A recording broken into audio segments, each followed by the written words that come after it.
ಈ ಜಾಗ ಫೈರ್ ಮಾಡುವ ಅರ್ಥನೇ ಅದೇ ಇದೆ.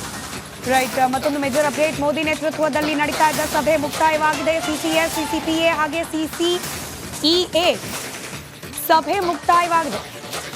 ಒಂದು cabinet committee on security, cabinet committee on political affairs ಹಾಗೆ cabinet committee on economic affairs, ಈ ಮೂರು ಸಭೆ ಇವತ್ತು ಬೆಳಗಿನಿಂದ ನಡೀತಾ ಇತ್ತು. ಈ ಮೂರು ಸಭೆಗಳು ಕೂಡ ಅಂತ್ಯ ಆಗಿದೆ. ಮೋದಿ ನೇತೃತ್ವದಲ್ಲಿ back to back high voltage meeting ಇವತ್ತು ನಡೀತಾ ಇರೋದು. ಇನ್ ಕೇಸ್ ಯುದ್ಧದ ಪರಿಸ್ಥಿತಿ ಬಂತು ಅಂತಂದ್ರೆ ದೇಶದ ಆಂತರಿಕ ಭದ್ರತೆ, ಗಡಿ ಭಾಗದಲ್ಲಿನ ಭದ್ರತೆ ಕುರಿತಾದ ಯೋಜನೆಗಳನ್ನು ರೂಪಿಸಲಿಕ್ಕೆ ಸಿಸಿಎಸ್ ಹಾಗೆ ಯುದ್ಧದ ಸಂದರ್ಭದಲ್ಲಿ ನಮ್ಮ ಸೈನಿಕರಿಗೆ ಬೇಕಾಗಿರ್ತಕ್ಕಂಥ ಎಕನಾಮಿಕಲ್ ಸಪೋರ್ಟ್, ಅವರಿಗೆ ಯುದ್ಧೋಪಕರಣಗಳನ್ನು ನೀಡೋದಿರಬಹುದು ಅಥವಾ ಮೇಂಟೆನೆನ್ಸ್ಗೆ ಇರಬಹುದು, ಹಾಗೆ ದೇಶದ ಒಳಗಿನ ಆರ್ಥಿಕ ಪರಿಸ್ಥಿತಿಯನ್ನು ಬ್ಯಾಲೆನ್ಸ್ ಮಾಡಲಿಕ್ಕೆ ಬೇಕಾದ ವಿಚಾರಗಳನ್ನು ಸಿಸಿಇಎನಲ್ಲಿ ಹಾಗೆ ಪೊಲಿಟಿಕಲ್ ಇಂಪ್ಲಿಕೇಶನ್, ಯುದ್ಧ ಅಂತಾದ ಸಂದರ್ಭದಲ್ಲಿ ಇದು ಭಾರತದ ಒಳಗಿನ ರಾಜಕೀಯಕ್ಕಿಂತ ಹೆಚ್ಚಾಗಿ ಜಿಯೋ ಪಾಲಿಟಿಕ್ಸ್, ಬೇರೆ ಬೇರೆ ದೇಶಗಳು ನಮ್ಮ ದೇಶದ ಜೊತೆಗಿನ ಈ ದ್ವಿಪಕ್ಷೀಯ ಸಂಬಂಧಗಳನ್ನು ಯಾವ ರೀತಿಯಾಗಿ ಬದಲಾಯಿಸ್ಕೊಳ್ಬಹುದು ಅನ್ನೋ ನಿಟ್ಟಿನಲ್ಲೂ ಕೂಡ ಈ ಸಭೆಯನ್ನು ನಡೆಸಲಾಗತ್ತೆ. ಮಹತ್ವಪೂರ್ಣವಾದ ಸಭೆ. ಈ ಮೂರೂ ಕೂಡ ಇದೀಗ ಅಂತ್ಯ ಆಗಿದೆ ಅನ್ನೋ ಮಾಹಿತಿ ಲಭ್ಯವಾಗ್ತಾ ಇದೆ. ನಿನ್ನೆ ನಡೆದ ಸಭೆಯಲ್ಲಿ ಸೇನೆಗೆ ಪರಮಾಧಿಕಾರವನ್ನ ನೀಡಿದ್ರು ಪ್ರಧಾನಿ ನರೇಂದ್ರ ಮೋದಿ. ಇದಾದ ನಂತರದಲ್ಲಿ ಇವತ್ತು ನಡೀತಾ ಇರುವ ಈ ಮೂರು ಅತಿ ಮುಖ್ಯ ಅನಿಸುವಂತಹ ಸಭೆ ಇದೀಗ ಮುಕ್ತಾಯ ಆಗಿದೆ. ಪ್ರಧಾನಿ ನರೇಂದ್ರ ಮೋದಿ ಅವರ ನವದೆಹಲಿಯಲ್ಲಿರ್ತಕ್ಕಂಥ ಅಧಿಕೃತ ಸರ್ಕಾರಿ ನಿವಾಸ ಪಹಲ್ಗಾಮ್ನಲ್ಲಿ ದಾಳಿಯಾದ ಮರುದಿನದಿಂದಲೂ ಕೂಡ ಬಹಳಷ್ಟು ಚಟುವಟಿಕೆಗಳ ಕೇಂದ್ರ ಬಿಂದು ಆಗಿದೆ. ಮಹತ್ವದ ನಿರ್ಧಾರಗಳನ್ನು ಕೈಗೊಳ್ಳೋ ಸಲುವಾಗಿ ಬ್ಯಾಕ್ ಟು ಬ್ಯಾಕ್ ಸಭೆಯನ್ನು ನಡೆಸಲಾಗ್ತಾ ಇದೆ.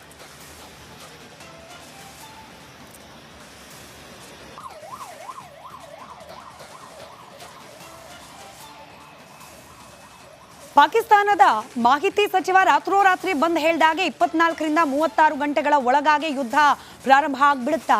ಯುದ್ಧ ಅಂದ್ರೆ ಯಾವ ಸ್ವರೂಪದಲ್ಲಿರುತ್ತೆ? ಭಾರತ ಹಾಗೆ ಪಾಕಿಸ್ತಾನದ ಗಡಿಯಲ್ಲಿ ಪಾಕಿಸ್ತಾನದ ಸೈನಿಕರನ್ನ ಹೊಡೆದೋಡಿಸೋದಷ್ಟೇನಾ ಭಾರತದ ಕೆಲಸ ಆಗಿರುತ್ತೆ, ಅಥವಾ ಹಿಂದೆ ನಾವು ಗಮನಿಸಿದ ಹಾಗೆ ಸರ್ಜಿಕಲ್ ಸ್ಟ್ರೈಕ್ ಹಾಗೆ ಏರ್ ಸ್ಟ್ರೈಕ್ಗಳಲ್ಲಿ ಪಾಕಿಸ್ತಾನದ ಗಡಿಯ ಒಳಗೆ ನುಗ್ಗಿ ಹೋಗಿ ಹೊಡೆಯುವ ಕಾರ್ಯಕ್ಕೆ ಭಾರತೀಯ ಸೇನಾಪಡೆ ಮಾಡ್ತಾ? ಇದ್ರ ಬಗ್ಗೆ ಮತ್ತಷ್ಟು ಮಾಹಿತಿ ಇದೆಯಲ್ಲ, ಈ ಜಾಗ ಫೈರ್ ಮಾಡುವ ಅರ್ಥನೇ ಅದೇ ಇದೆ.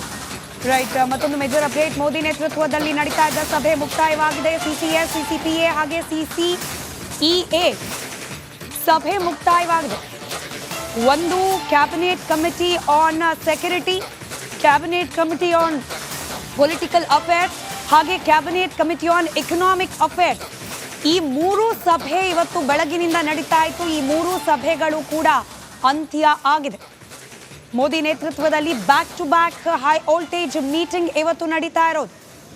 ಇನ್ ಕೇಸ್ ಯುದ್ಧದ ಪರಿಸ್ಥಿತಿ ಬಂತು ಅಂತಂದ್ರೆ ದೇಶದ ಆಂತರಿಕ ಭದ್ರತೆ, ಗಡಿ ಭಾಗದಲ್ಲಿನ ಭದ್ರತೆ ಕುರಿತಾದ ಯೋಜನೆಗಳನ್ನು ರೂಪಿಸಲಿಕ್ಕೆ ಸಿಸಿಎಸ್ ಹಾಗೆ ಯುದ್ಧದ ಸಂದರ್ಭದಲ್ಲಿ ನಮ್ಮ ಸೈನಿಕರಿಗೆ ಬೇಕಾಗಿರ್ತಕ್ಕಂಥ ಎಕನಾಮಿಕಲ್ ಸಪೋರ್ಟ್, ಅವರಿಗೆ ಯುದ್ಧೋಪಕರಣಗಳನ್ನು ನೀಡೋದಿರಬಹುದು ಅಥವಾ ಮೇಂಟೆನೆನ್ಸ್ಗೆ ಇರಬಹುದು, ಹಾಗೆ ದೇಶದ ಒಳಗಿನ ಆರ್ಥಿಕ ಪರಿಸ್ಥಿತಿಯನ್ನು ಬ್ಯಾಲೆನ್ಸ್ ಮಾಡಲಿಕ್ಕೆ ಬೇಕಾದ ವಿಚಾರಗಳನ್ನು ಸಿಸಿಇಎನಲ್ಲಿ ಹಾಗೆ ಪೊಲಿಟಿಕಲ್ ಇಂಪ್ಲಿಕೇಶನ್, ಯುದ್ಧ ಅಂತಾದ ಸಂದರ್ಭದಲ್ಲಿ ಇದು ಭಾರತದ ಒಳಗಿನ ರಾಜಕೀಯಕ್ಕಿಂತ ಹೆಚ್ಚಾಗಿ ಜಿಯೋ ಪಾಲಿಟಿಕ್ಸ್, ಬೇರೆ ಬೇರೆ ದೇಶಗಳು ನಮ್ಮ ದೇಶದ ಜೊತೆಗಿನ ಈ ದ್ವಿಪಕ್ಷೀಯ ಸಂಬಂಧಗಳನ್ನು ಯಾವ ರೀತಿಯಾಗಿ ಬದಲಾಯಿಸ್ಕೊಳ್ಬಹುದು ಅನ್ನೋ ನಿಟ್ಟಿನಲ್ಲೂ ಕೂಡ ಈ ಸಭೆಯನ್ನು ನಡೆಸಲಾಗತ್ತೆ. ಮಹತ್ವಪೂರ್ಣವಾದ ಸಭೆ. ಈ ಮೂರೂ ಕೂಡ ಇದೀಗ ಅಂತ್ಯ ಆಗಿದೆ ಅನ್ನೋ ಮಾಹಿತಿ ಲಭ್ಯವಾಗ್ತಾ ಇದೆ. ನಿನ್ನೆ ನಡೆದ ಸಭೆಯಲ್ಲಿ ಸೇನೆಗೆ ಪರಮಾಧಿಕಾರವನ್ನ ನೀಡಿದ್ರು ಪ್ರಧಾನಿ ನರೇಂದ್ರ ಮೋದಿ. ಇದಾದ ನಂತರದಲ್ಲಿ ಇವತ್ತು ನಡೀತಾ ಇರುವ ಈ ಮೂರು ಅತಿ ಮುಖ್ಯ ಅನಿಸುವಂತಹ ಸಭೆ ಇದೀಗ ಮುಕ್ತಾಯ ಆಗಿದೆ. ಪ್ರಧಾನಿ ನರೇಂದ್ರ ಮೋದಿ ಅವರ ನವದೆಹಲಿಯಲ್ಲಿರ್ತಕ್ಕಂಥ ಅಧಿಕೃತ ಸರ್ಕಾರಿ ನಿವಾಸ ಪಹಲ್ಗಾಮ್ನಲ್ಲಿ ದಾಳಿಯಾದ ಮರುದಿನದಿಂದಲೂ ಕೂಡ ಬಹಳಷ್ಟು ಚಟುವಟಿಕೆಗಳ ಕೇಂದ್ರ ಬಿಂದು ಆಗಿದೆ. ಮಹತ್ವದ ನಿರ್ಧಾರಗಳನ್ನು ಕೈಗೊಳ್ಳೋ ಸಲುವಾಗಿ ಬ್ಯಾಕ್ ಟು ಬ್ಯಾಕ್ ಸಭೆಯನ್ನು ನಡೆಸಲಾಗ್ತಾ ಇದೆ.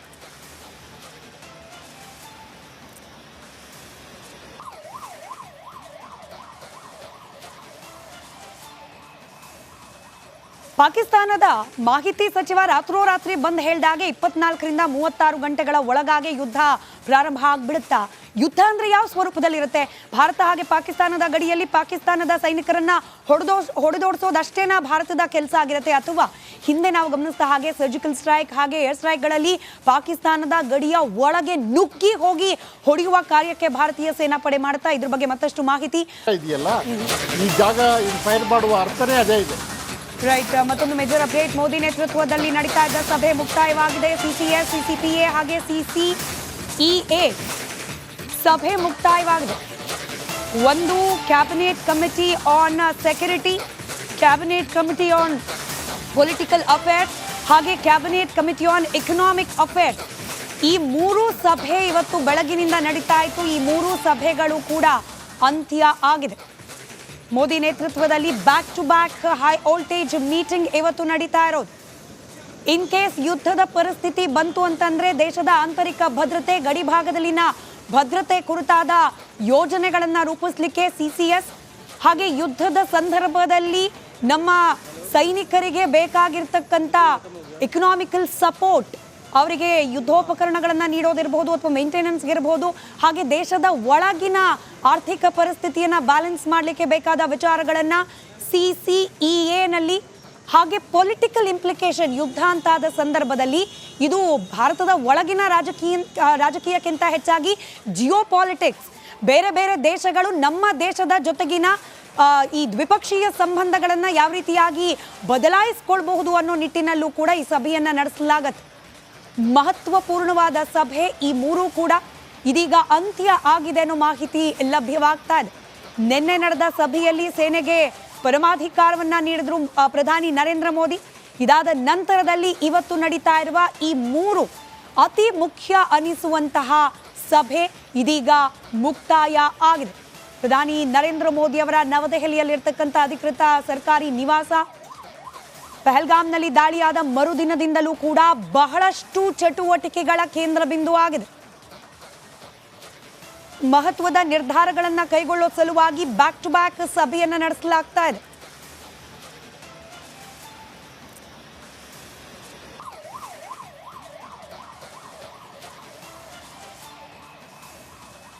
ಪಾಕಿಸ್ತಾನದ ಮಾಹಿತಿ ಸಚಿವ ರಾತ್ರೋರಾತ್ರಿ ಬಂದ್ ಹೇಳಿದಾಗೆ 24ರಿಂದ 36 ಗಂಟೆಗಳ ಒಳಗಾಗಿ ಯುದ್ಧ ಪ್ರಾರಂಭ ಆಗ್ಬಿಡುತ್ತಾ? ಯುದ್ಧ ಅಂದ್ರೆ ಯಾವ ಸ್ವರೂಪದಲ್ಲಿರುತ್ತೆ? ಭಾರತ ಹಾಗೆ ಪಾಕಿಸ್ತಾನದ ಗಡಿಯಲ್ಲಿ ಪಾಕಿಸ್ತಾನದ ಸೈನಿಕರನ್ನ ಹೊಡೆದೋಡಿಸೋದಷ್ಟೇನಾ ಭಾರತದ ಕೆಲಸ ಆಗಿರುತ್ತೆ, ಅಥವಾ ಹಿಂದೆ ನಾವು ಗಮನಿಸಿದ ಹಾಗೆ ಸರ್ಜಿಕಲ್ ಸ್ಟ್ರೈಕ್ ಹಾಗೆ ಏರ್ ಸ್ಟ್ರೈಕ್ಗಳಲ್ಲಿ ಪಾಕಿಸ್ತಾನದ ಗಡಿಯ ಒಳಗೆ ನುಗ್ಗಿ ಹೋಗಿ ಹೊಡೆಯುವ ಕಾರ್ಯಕ್ಕೆ ಭಾರತೀಯ ಸೇನಾಪಡೆ ಮಾಡ್ತಾ? ಇದ್ರ ಬಗ್ಗೆ ಮತ್ತಷ್ಟು ಮಾಹಿತಿ ಇದೆಯಲ್ಲ, ಈ ಜಾಗ ಫೈರ್ ಮಾಡುವ ಅರ್ಥನೇ ಅದೇ ಇದೆ.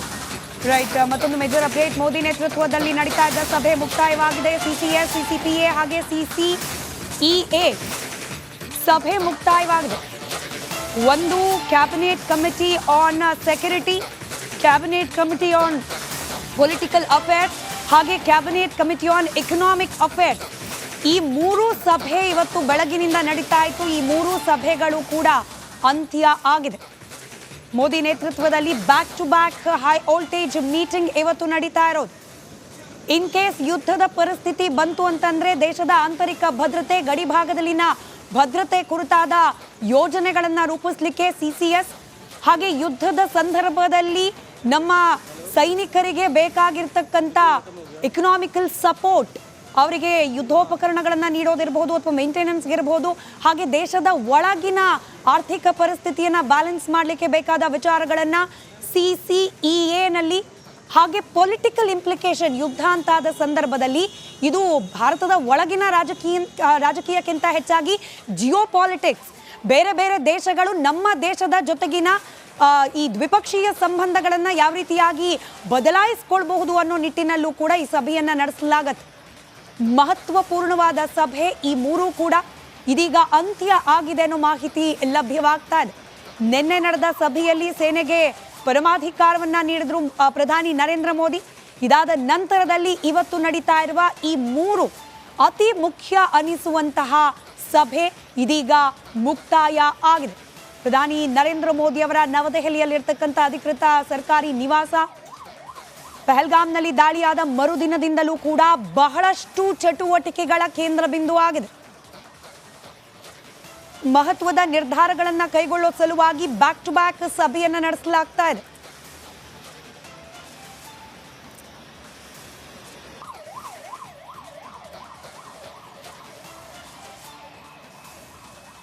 ಪಾಕಿಸ್ತಾನದ ಮಾಹಿತಿ ಸಚಿವ ರಾತ್ರೋರಾತ್ರಿ ಬಂದ್ ಹೇಳ್ದಾಗೆ 24ರಿಂದ 36 ಗಂಟೆಗಳ ಒಳಗಾಗಿ ಯುದ್ಧ ಪ್ರಾರಂಭ ಆಗ್ಬಿಡುತ್ತಾ? ಯುದ್ಧ ಅಂದ್ರೆ ಯಾವ ಸ್ವರೂಪದಲ್ಲಿರುತ್ತೆ?